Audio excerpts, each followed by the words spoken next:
നമ്മളിൽ പലർക്കും റവ ഉപ്മാവ് ഇഷ്ടമല്ല അല്ലേ? ഞാൻ ആ കൂട്ടത്തിൽ പെട്ടതാണ് കേട്ടോ. എനിക്ക് റവ ഉപ്മാവ് എന്ന് പറഞ്ഞാൽ ഒട്ടും ഇഷ്ടമല്ലാത്തൊരു ബ്രേക്ക്ഫാസ്റ്റാണ്. പക്ഷെ അത് നമുക്ക് വളരെ ടേസ്റ്റിയായ രീതിയിൽ ഒരു തക്കാളി ചേർത്ത് ഒരു കിച്ചടി രൂപത്തിൽ നമുക്ക് ഉണ്ടാക്കാവുന്നതാണ്. അപ്പോൾ അതെങ്ങനെയാണ് ഉണ്ടാക്കാമെന്ന് നോക്കാം. അതിന് വേണ്ടിയിട്ട് ഞാൻ ഒരു കപ്പ് റവ എടുത്തിട്ടുണ്ട്. പിന്നെ 2 തക്കാളി, ഒരു കപ്പ് റവയ്ക്ക് നമുക്ക് 2 തക്കാളി, മീഡിയം സൈസിലുള്ള 2 തക്കാളി എടുത്തിട്ടുണ്ട് കേട്ടോ. റവ എന്ന് പറഞ്ഞാൽ ഞാൻ ഇപ്പോൾ വറുത്ത റവയാണ് എടുത്തിരിക്കുന്നത്. എങ്കിലും നമുക്കിത് ചെറുതായിട്ടൊന്ന് വറുത്തെടുക്കണം. വറുത്ത റവ കടയിൽ നിന്ന് വാങ്ങിക്കുന്ന സമയത്ത് അത് നന്നായിട്ട് അങ്ങനെ ഫ്രൈ ആയിട്ടൊന്നും ഉണ്ടാവില്ല കേട്ടോ. അപ്പോൾ ചില റെസിപ്പിക്കൊക്കെ അത് ഓക്കെയാണ്.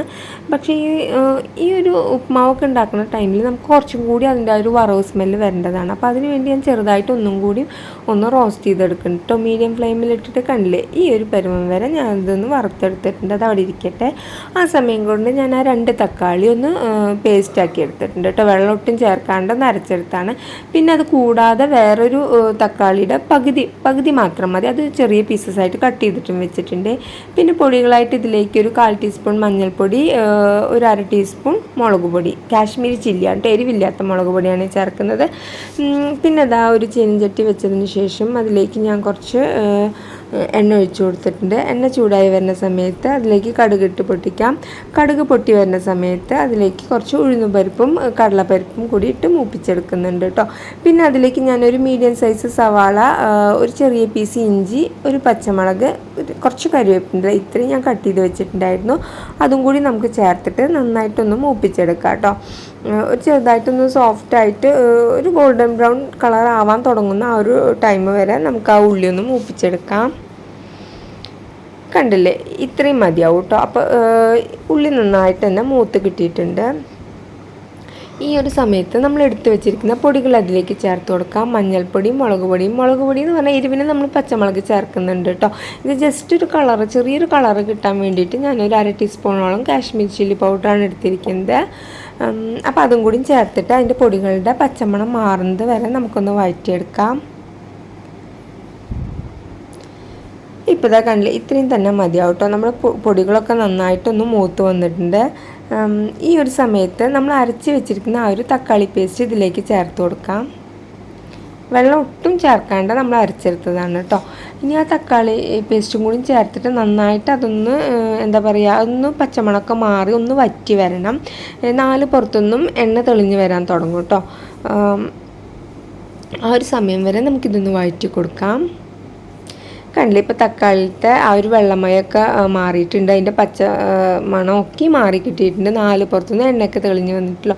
അപ്പോൾ ഈ സമയത്ത് ഞാൻ ഇതിലേക്ക് വെള്ളം ചേർക്കണം. നമ്മൾ 1 കപ്പ് റവയാണ് എടുത്തിരിക്കുന്നത്, അതിന് 3 കപ്പ് വെള്ളം ചേർത്ത് കൊടുക്കണം കേട്ടോ. ഈ ഒരു ഉപ്മാവ് എന്ന് പറഞ്ഞാൽ നന്നായിട്ടൊരു കുഴഞ്ഞ പരുവത്തിലാണ് നമുക്ക് കിട്ടേണ്ടത്. അതായത് ഒരു കേസരിയുടെ ഒക്കെ ഒരു രൂപത്തിലാണ് നമുക്ക് കിട്ടേണ്ടത്. അപ്പോൾ 1 കപ്പ് റവയ്ക്ക് 3 കപ്പ് വെള്ളം, അതാണ് അതിൻ്റെ കണക്ക്. അതും കൂടി ചേർത്ത് കഴിഞ്ഞാൽ പിന്നെ നമ്മൾ ആ കട്ട് ചെയ്ത് വെച്ചിരിക്കുന്ന ആ ഒരു തക്കാളിയും കൂടി ഞാൻ ഈ സമയം ചേർത്ത് കൊടുക്കുന്നുണ്ട്. പിന്നെ ഇതുവരെ നമ്മൾ ഇതിലേക്ക് ഉപ്പിട്ട് കൊടുത്തിട്ടില്ല. അപ്പോൾ ആവശ്യത്തിനുള്ള ഉപ്പും കൂടി ചേർത്ത് കൊടുക്കുക കേട്ടോ. ഉപ്പ് എന്ന് പറഞ്ഞാൽ ഈ വെള്ളം ടേസ്റ്റ് ചെയ്യുന്ന സമയത്ത് ഒരു പൊടി ഉപ്പ് ഒന്ന് മുന്നിലേക്കായിട്ട് നിൽക്കണം. ആ ഒരു ടൈമിലാണ് ഇത് വറ്റി വരുമ്പോൾ നമുക്ക് കറക്റ്റ് പാകത്തിലായിട്ട് കിട്ടുക കേട്ടോ. പിന്നെ ഞാൻ ഇതിലേക്ക് ഒരു 1/2 ടീസ്പൂണോളം കായപ്പൊടിയാണ് ചേർത്ത് കൊടുക്കുന്നത്. കായപ്പൊടിയും കൂടിയും ചേർത്ത് കൊടുക്കുമ്പോൾ ഈ ഉപ്മാവിൻ്റെ ഒരു പ്രത്യേക ടേസ്റ്റാണ്. അപ്പോൾ തീർച്ചയായിട്ടും അത് സ്കിപ്പ് ചെയ്യാണ്ട് തന്നെ ചേർത്ത് കൊടുക്കുക. ഇപ്പോൾ ഇതാ ഈ ഒരു വെള്ളം നന്നായിട്ട് തിളച്ച് വന്നിട്ടുണ്ട് കേട്ടോ. അപ്പോൾ ആ ഒരു സമയത്ത് ലോ ഫ്ലെയിമിലാക്കിയതിന് ശേഷം നമ്മൾ വറുത്ത് വെച്ചിരിക്കുന്ന നമ്മുടെ ആ ഒരു റവ ഇതിലേക്ക് കുറച്ചായിട്ട് ചേർത്തിട്ട് നന്നായിട്ടൊന്ന് ഇളക്കി കൊടുക്കുക കേട്ടോ. ഒന്നിച്ചിട്ട് കഴിഞ്ഞാൽ അതാകെ കട്ട കുത്തി നിൽക്കും. അപ്പോൾ അത് വേണ്ട, നമ്മൾ കുറച്ചായിട്ട് ചേർത്ത് ഇളക്കി കൊടുത്തോണ്ടേ ഇരിക്കുക.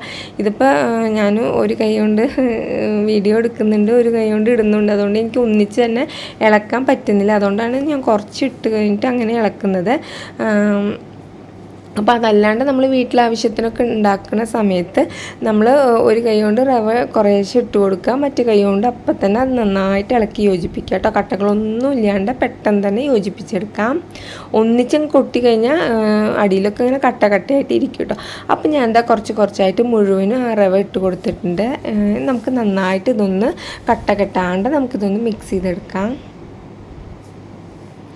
എല്ലാ തക്കാളി അരച്ച് ചേർക്കുന്നത് കൊണ്ടും പിന്നെ നമ്മളൊരു ചെറുതായിട്ട് ഒരു 1/2 ടീസ്പൂൺ കാശ്മീരി ചില്ലി പൗഡർ ചേർത്തുകൊണ്ട് ഇതിനൊരു നല്ലൊരു ഭംഗിയുള്ളൊരു കളറാണ് കേട്ടോ കിട്ടിയിരിക്കുന്നത്. വീഡിയോയിൽ അങ്ങനെ കാണുന്നില്ല, നേരിട്ട് നല്ലൊരു എന്താ പറയുക ഒരു റെഡിഷ് ഓറഞ്ച് കളറൊക്കെ ആയിട്ട് നമുക്ക് കിട്ടിയിട്ടുണ്ട്. പിന്നെ ആ തക്കാളിയും കൂടിയും ചേർത്ത് വരുമ്പോൾ ഒരു പ്രത്യേക ടേസ്റ്റാണ്. അപ്പോൾ റവ ഉപ്മാവ് ഇഷ്ടമില്ലാത്തവർ പോലും കഴിച്ചു പോകും കേട്ടോ. ഞാനിപ്പോൾ ഈ ഒരു റവ ഉപ്മാവിൻ്റെ ഫാനാണെന്ന് വേണമെങ്കിൽ പറയാൻ. ആക്ച്വലി എനിക്ക് റവ ഉപ്മാവ് ഒട്ടും ഇഷ്ടമില്ലാത്ത ഒരാളാണ് കേട്ടോ. അപ്പോൾ ഈ ഒരു റെസിപ്പി ഉണ്ടാക്കി തുടങ്ങിയതിന് ശേഷം ഞാൻ ഇടയ്ക്കിടയ്ക്ക് ഉണ്ടാക്കാറുണ്ട്. നല്ലൊരു റെസിപ്പിയാണ്. ഇനി ലാസ്റ്റ് ഇതിൻ്റെ വെള്ളമൊക്കെ വറ്റിയതിന് ശേഷം ഇളക്കി യോജിപ്പിച്ച് കഴിഞ്ഞാൽ നമുക്കിതിലേക്ക് കുറച്ച് കരിവേപ്പിൻ്റെ ഇലയും പിന്നെ 1 ടേബിൾ സ്പൂണോളം അല്ലെങ്കിൽ ആവശ്യത്തിന് വെളിച്ചെണ്ണയും കൂടി ഒഴിക്കുക. ഞാനൊരു 1 ടേബിൾ സ്പൂണോളം ഒഴിച്ച് കൊടുത്തിട്ടുണ്ട് കേട്ടോ. ഫ്ലെയിം ഈ സമയത്ത് ഞാൻ ഓഫ് ചെയ്ത് കൊടുത്തിട്ടുണ്ട്. ഇത്രയും തന്നെ മതിയാവും. കണ്ടില്ലേ, നല്ലൊരു പരുവത്തിൽ നമുക്കിത് കിട്ടിയിട്ടുണ്ട് കേട്ടോ. ഇതൊന്നിങ്ങനെ നമുക്കിങ്ങനെ വിടിപ്പിച്ച് കൊടുക്കാം കേട്ടോ. അതിങ്ങനെ കട്ട കുത്താതിരിക്കാൻ വേണ്ടിയിട്ടാണ്. ഉലർത്തി ഒന്ന് ഇട്ട് കൊടുക്കാം. ഇപ്പോൾ ഇതാ കണ്ടില്ലേ, നല്ല അടിപൊളി ടേസ്റ്റിലുള്ള നമ്മുടെ ആ ഒരു ടൊമാറ്റോ കിച്ചടി റെഡി ആയിട്ടുണ്ട് കേട്ടോ. എല്ലാവരും ഈ ഒരു റെസിപ്പി ട്രൈ ചെയ്ത് നോക്കണേ. നല്ലൊരു പറഞ്ഞറിയിക്കാൻ പറ്റില്ല അത്രയ്ക്ക് ടേസ്റ്റാണ്. റവ ഉപ്മാവ് ഇഷ്ടമല്ലാത്ത ആൾക്കാർ എല്ലാം ഇഷ്ടപ്പെട്ട് കഴിക്കുന്ന ഒരു ടൊമാറ്റോ റവ കിച്ചടി തന്നെയാണിത്. പിന്നെ എന്താണെന്ന് വെച്ച് കഴിഞ്ഞാൽ ഇത് കഴിക്കാൻ നമുക്ക് പ്രത്യേകിച്ച് കറികളോ അല്ലെങ്കിൽ പഴമൊന്നും ആവശ്യമില്ല. ഇങ്ങനെ തന്നെ കഴിക്കാൻ നല്ല ടേസ്റ്റാണ്. ആ തക്കാളി അരച്ച് ചേർത്തത് കൊണ്ടൊരു പ്രത്യേക ടേസ്റ്റാണ് കേട്ടോ. അപ്പോൾ തീർച്ചയായിട്ടും ട്രൈ ചെയ്ത് നോക്കണേ. Thanks for watching.